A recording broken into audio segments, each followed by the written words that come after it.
Hi, everyone, and welcome to this episode of the Crave Connection In Product podcast. I'm AD, founder of In Product and host of Crave Connection, and I'm joined today by Rowan. Rowan is Group Product Manager at Sweatcoin.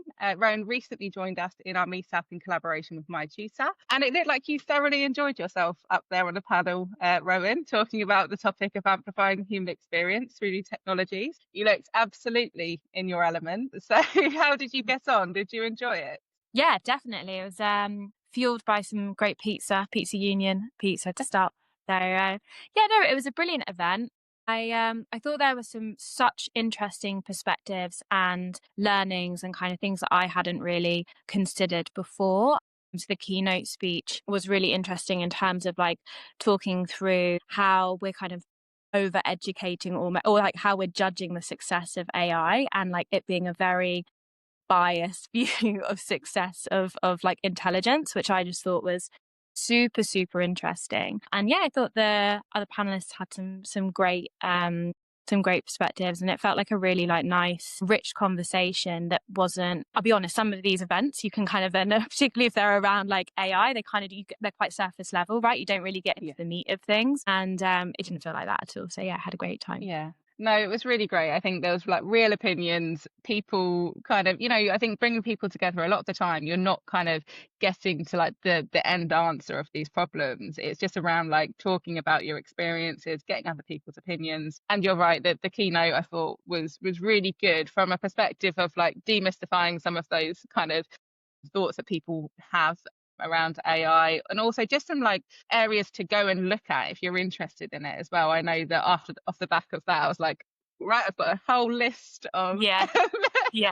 of kind of resources to go out and look into. So it's really nice sometimes not knowing where to start to have that. So Yeah. so obviously I really appreciate you taking part both in the meetup and in the podcast. And since we kind of first started kind of speaking about it, you've always been so, I suppose, up for getting involved and sharing your kind of knowledge back with the community and people around you. So why do you think it's important that you've kind of got involved and discussed this topic specifically?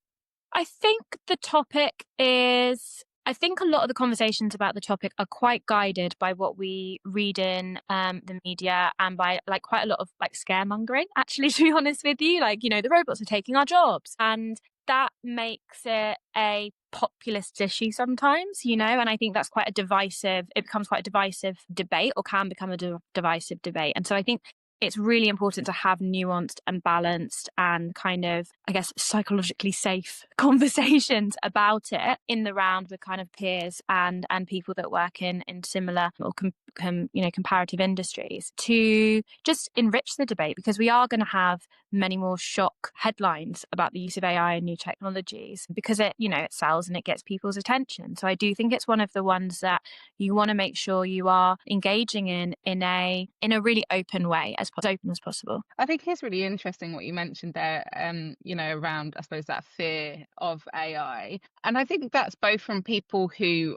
are working in tech and people who like absolutely have no idea, and don't get involved at all. So, AI as a topic is going around my friend groups, my peers, people who don't work in technology at all. And there was so much fear around it. So I think it was really nice, I think, to like I said, demystify some of those kind of areas and actually, look at some of the positive sides of that as well, because, we talked a lot about, I suppose, democratization and how this can support and the benefits of it. And I think we can really, obviously we have to be careful, we have to be really conscious of what we're doing as people who are developing in that space. But, there are also so many benefits where we should be using it. So just touching on what you mentioned there around, those kind of, I think what's quite interesting for me is, do you have any moments in your career since you've been working in technology where you've had those kind of like wow moments with AI? So something which you were like, oh my God, I didn't know it'd done that, or how that's amazing? Anything like that which you've discovered through your experience? Definitely. I mean, yeah, I'd be lying if I said I didn't. I think I mentioned this on the meetup, but I think there was an article that went round, like 10 chat GPT prompts you need to know as a product manager. And as soon as I read that and I started using it, it's like the second tab open all the time on my browser. And that's really demystifying it, right? So you do need to know how to use these tools. And so I think that is the real, for me, the kind of the wow moments have been when it has been demystified and I've really been able to use the functionality to, you know, make things that are really boring so much quicker. Really that's what it's about. It's like, oh, okay, I don't actually have to write, retro kind of plans anymore. I can just get one off ChatGPT, or I don't necessarily need to do naming features. Oh, the best, give me 10 feature names for this kind of, that's brilliant. That kind of stuff where you need something common language to discuss something or and with your team, like that's a really, really great use of it. Analyzing data, checking code, that's fantastic. I'm not a coder, so being able to bug spot on the little bits that I do need to, that's brilliant. So yeah, I think that was a real wow moment, but that was definitely in like the education and the demystifying of the tool. That was when I was like, okay, I get this. The other one that was pretty cool was we had a bit of a lull in activity. Well, we're kind of waiting for one big project to wrap up and the other one to begin, and kind of development resource to free up about a year and a half ago at Sweatcoin on my team. So myself and our designer at the time put together this kind of growth focused website called Sweat Paws. So we've just been talking about dogs, and I know you've got a dog. I'm getting a dog. I love dogs. But we put together this website, which was, you'd answer a few different questions about your dog, and then it would generate a kind of score on, how much, walking they needed. And that was kind of linked back to Sweatcoin. Now, that whole website, because we didn't have much resource at all, we actually did all of the illustrations and all of the designs in it from Midjourney. So we generated all of these amazing like avatars for the dogs, and it is really beautiful. It's really beautiful. And I think me and my designer were kind of regenerating images to kind of get the perfect set of like 6 different avatars that you could pick from for your fluffy friend. And that for me was just like, wow, it didn't replace what a designer was doing, because there's still a skill in like the art direction. I mean, if you look at the website, it's definitely got this like cyberpunk, steampunk kind of look to it. It's got a really cool aesthetic, and it takes a bit of time to get several matching, illustrations that are all in that theme. So you have to be quite sensible about what you're prompting it and then what you're re-prompting it and so forth. So it's not the case that it's just replacing someone's job. I think it's just replacing a lot of the some of the doing that that might be the more boring side of it anyway for some people. So that was a really, really cool kind of project that we did, which was very much exploratory and experimentation. So yeah. Sounds like that might have been tied into your personal life as well there, and trying to benefit you getting a new puppy. Why not tie up the two, professional and personal? But I think what you're saying there, really something that stuck in my mind from the meetup was David Carroll, obviously creative director at EF, that he's obviously a brilliant storyteller, and that conversation of like, pilots love to fly, really sticks in my mind. And it's kind of exactly that, isn't it? Like, designers are there for, and product managers are there for that last mile, taking all of that kind of just to kind of set the scene. David was talking around kind of the fact that planes can fly themselves, but pilots love to fly, and ultimately pilots come in at that last mile to make sure that that landing goes smoothly, based on all of those different nuances which you can face in that kind of tricky part of the journey. And that's kind of what we were discussing, I think, just then, around that whole, AI is coming in really to enable us and to make our job easier, make the parts of it which we don't particularly don't enjoy, but the boring parts of it which you feel like, could be better suited in being automated, and then Yeah, actually just bringing that all together and using that kind of sense right at the end based on that kind of learned experience on what you know will work best, and sense checking all of that kind of against the data which you have to make informed decisions is kind of really, I think, what stuck in my mind the most coming out of that meetup. completely. It's about having the space to think, because you're not needing to do or finesse. I think that's the key for me. It's like, actually, if I can offload this piece of the practical, not that, you don't like doing, some people really enjoy that kind of final, polishing and, the art of the doing a course. But if you can offload it, then I tend to find, for me personally, that you have more time to think, and you actually generate better, higher quality ideas, I think, on the whole. Like, I think that's something that I really value about it, that it's a second pair of hands for stuff that you don't necessarily want to have to do all the time. And you mentioned earlier around like that, I think you mentioned it was like 10 titles to bring to the Yeah, team to then discuss. I think making the most of that time, I think we'd be, all of us go into so many meetings where, a lot of the doing is being done in those meetings here. completely. And then filling blank pages as well. So you kind of like being stuck on something, anything. Sometimes I'm stuck on like, how do I structure this kind of experiment, or how do I think through how to like write this, 360 feedback, or anything like that. And AI is not going to give you the correct answer. That's still the stuff you're going to have to figure out, but it will help get over the blank page syndrome. And I think that's really, really, really helpful, because a lot of people, I've struggled with this throughout my career, are actually really, you're worried you're not going to do the right thing, right? And so it prevents you. I get analysis paralysis, is what I call it. So you kind of just Yeah.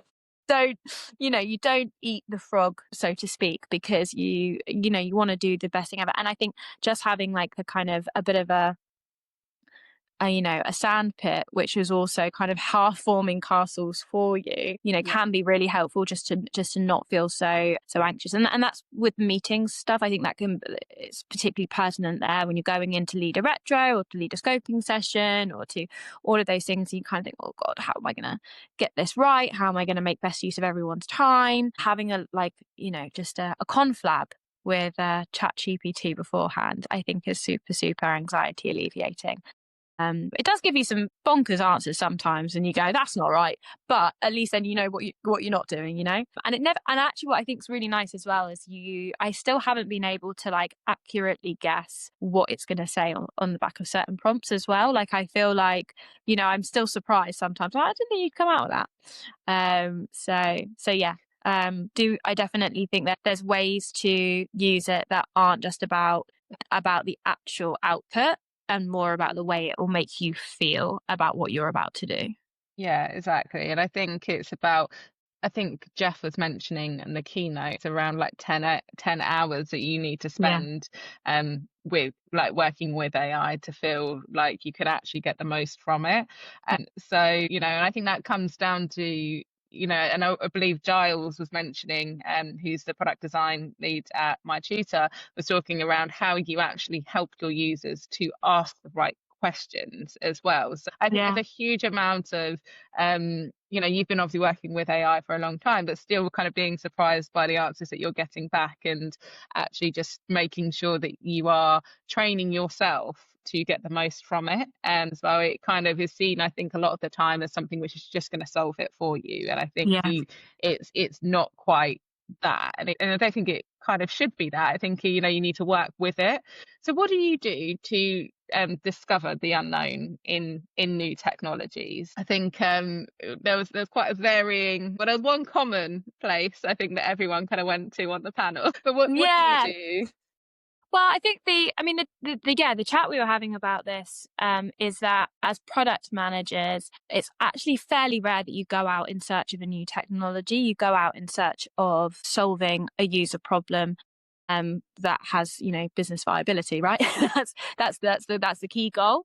So you try to, and I mean, I think the way that you discover new technologies is in solving that user problem in a really scalable, cost-effective, and efficient way. So for me, discovering, we've now got AI prompts in one of our healthcare tools, which are kind of not healthcare tools, healthcare products, which are kind of helping people who are like potentially pre-diabetic on kind of programs of exercise and activity. And so we've got like a notification. We used to write all of our own notifications, prompts and content, and now we've replaced that with AI generated prompts and content, and it performs a lot better. And so the solution is still the same, the prompts and the motivational content. That's still the way that we're motivating people to keep active in the app and to keep on their health and fitness journey, but we've just scaled it more effectively and more efficiently. So that's how I would say I tend to discover new technologies or how to use them best. And I think there was quite a lot of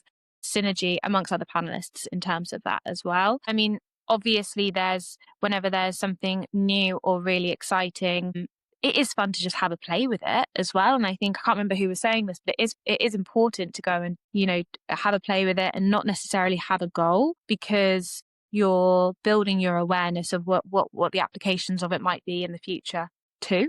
But I don't think there's like I know some people are talking about like being kind of Twitter stalkers, or like needing the next kind of fix of like, where do you discover this stuff or what's breaking and so forth. That's not it's not really me, unfortunately. Knowing that there's a problem, you want to solve it, how do you go about doing that? And it does something completely different. Yeah. I think you're a real advocate for being comfortable with that and learning from that, and that's how you then start thinking, okay, that can be used there, and actually this is what we need to do here.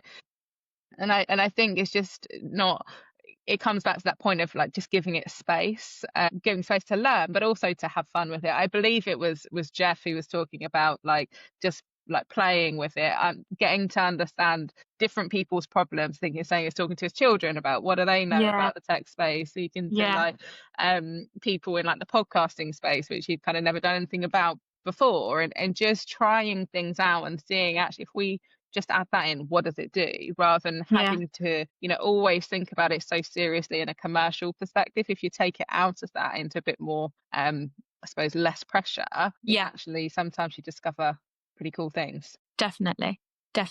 I think the sand pit is a good place. Yeah, you're very good at storytelling, just like David is. I can see, I like literally got it in my mind, the pictures of the sandcastles.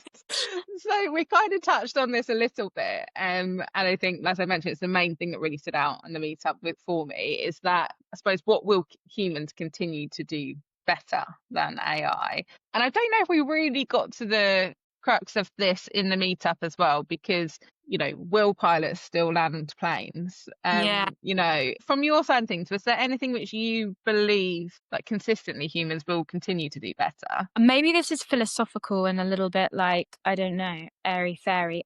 I think humans are like, we're an arrogant being, like species. We quite like to know that we are in charge and that we are the auteurs of our existence. And I think that has quite a lot of issues, particularly when it comes to AI, because that breeds the anxiety of whether AI can take something away from us, because then we're kind of, what's our purpose? And that's the fundamental question of human existence, or why are we here, which can kind of breed this like navel gazing, approach that I don't think is necessarily like healthy or helpful. I think that humans will continue to do the stuff they enjoy as best as they can. And do you see what I mean? It's kind of like, if you enjoy doing it, you're going to do it better than an AI, because to our knowledge, they don't have sentient awareness of enjoyment. So you've already got that. And I think we should be open to us kind of rethinking our like value system on what's a worthwhile use of our time versus a worthwhile use of AI times, if that makes sense. We had a great question or a point in the audience actually talking about the fact that we have all of these AI products that we have kind of that write beautiful poetry or produce beautiful art, or can compose music, but we haven't got machinery in factories that are really dangerous in countries where the manual pay is really low. Do you know what I mean? We haven't thought about that problem and using AI there, and it's because it's not as sexy and as desirable. That's all to do with I guess us thinking that we have to do certain things better. Maybe we just need to reassess what we consider valuable. Yeah, there was a lot of talk about that, I think, both from the audience and from the panel as well, in terms of like, rather than being so fixated on the needle which we're trying to move, like how is that, I suppose, affecting everything around that needle, and just being very aware of that as well. And I think that kind of ties into what you're saying. I know it's not exactly the same route, but I just think, like you said, just thinking about where is our time best spent, what do we really want to achieve, what is AI best used for, and just being really conscious of that. I think, yeah, there was a lot around in Jeff's keynote about we're kind of a little bit threatened by AI. And actually, we are the ones who've created, when you're talking around the education system, we've created that you do this and this means that you're going to be successful in that. AI has pretty much kind of taken over in that space, in terms of they can write those papers, complete those exams and ace them. So do we need to redefine what intelligence looks like? Do we need to redefine like what we're trying to achieve? I think it's a huge thought, isn't it? Really, things have progressed so quickly that that is, I think, something which is it's probably what's causing a lot of that fear. And actually, like, do we just need to pivot and think about what value we're bringing in a different way? Yeah, definitely. I mean, there's part of me that hopes that if we are, because there are so many things that are being automated or done quicker or, done more compellingly by AI, actually, could that help change our value of jobs and what people do, and actually put an emphasis on an AI can't currently go and care for people in a care home, it can't currently do those things to the way that a human can provide compassion. And so I think there's some jobs that potentially will go, okay, well, maybe there's that. You know what I mean? The ones you can't automate, actually, I think you'll probably find more likely to be jobs that we haven't necessarily valued as much in the past. Really interesting. That was kind of like, as you were talking about, it's a little bit of a light bulb moment there. So, I mean, we've kind of touched on this again around, like, I suppose, making sure that AI augments rather than replaces human experience, and that's kind of exactly what we're talking about there. So, is there anything else that you'd say that we need to consider when we're using, I suppose, AI and that combination of human experience as well? Anything which you think we should be wary of? Well, we did touch on, and I think it is a really good point, on the biases, the inherent biases of the people making the AIs and the people using the AIs, and therefore training the AIs over. So, what I mean? We're all kind of adding to the big data sets, right? And that's coming from our sense and our perspective of the world, which is inherently biased and flawed. And I think the thing that is really important is that we always remember that it's actually humans that have taught that to any AIs that are spitting it back, right? They're not totally autonomous, right? They can take patterns in data and mirror it back to you. Those patterns are drawn from points that we've given it. And so I think that's that for me, that's probably one of the more scary parts, that we potentially become desensitized or dissociated from our own biases because we're seeing it mirrored back in this, and it becomes the technology and the tool that's inherently biased. And the funk that a bad workman always blames their tools. Is that the situation we're going to be in, because we're disassociating ourselves from the responsibility for that stuff. So I think that's my thing that I'm wary of and thing that I'm concerned about. I don't know if that resonates at all, or no, exactly. I think that is quite simply, that answer was kind of cut off quite short, wasn't it, in the meetup, in terms of just when we're talking about what can we do to, I suppose, that reverse bias. it's quite simply make sure you are hiring diverse teams and you are giving like diverse opinions. Like, it's as simple as that. And I think that was a comment that really stuck with me. It's like we fall at the first hurdle, like every time. It's a fundamental. It's a simple fundamental. Yeah. Exactly. And we seem to find that so hard to deliver on. And it's there was it was quite, I really liked the impact that question had, because it was kind of cut very short by the panel in terms of like, there's no point in us discussing anything else apart from starting with that. If we can't do that, there's the other things are harder to do, so let's focus on getting those simple things right. So in terms of like using technologies, you've mentioned before, obviously, I suppose it's not like failures in using new technologies, because obviously you've learned from it and it hasn't done what you've wanted it to do, so you've learned from it and you thought, okay, that's what it's done there. But how do you know if like a new technology has been successful? How do you kind of like define that? What's your kind of sense on that? So I mean, we write hypotheses, right? So we say, we expect something to move a metric up or down. Typically, that's how we formulate our ideas as product people.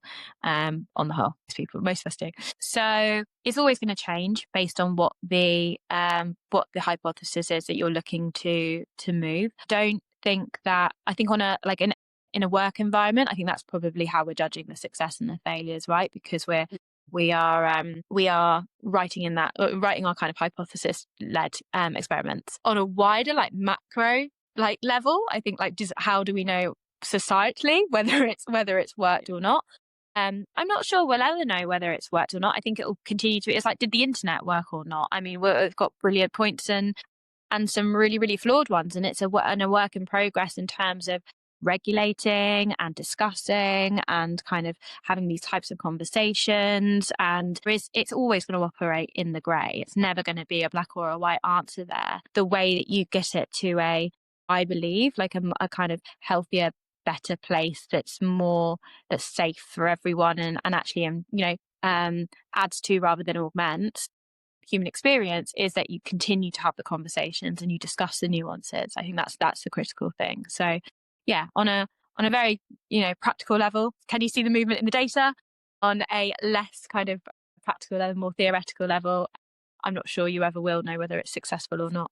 Nice. Is there anything which you think we haven't discussed as part of the meetup, part of this conversation, you think is important to talk about when it comes to new technologies and amplifying human experience? I don't know if there's anything particularly new or novel. I think that I do think the most important point though is surrounding the point around bias and making sure that we are really conscious of the data that we are feeding these tools, knowing the power of them, that we are fully aware and fully owning the responsibility as well, So that would be probably the point that I would highlight as opposed to add a new one in. Nice. Well, thank you so much from the meetup, from this conversation. I've learned loads. I think the feedback we had from the kind of people who attended, people who got involved, is everyone has just got that conversation going, and that's exactly what we're trying to achieve with these meetups and these conversations. So thank you so much for taking part. No worries. Thank you so much for having me. Just one last question before you go. So just something which I kind of want to make sure, obviously our community is based on building connections between people, and I'm always trying to point people in directions of learning new things, connecting people with people.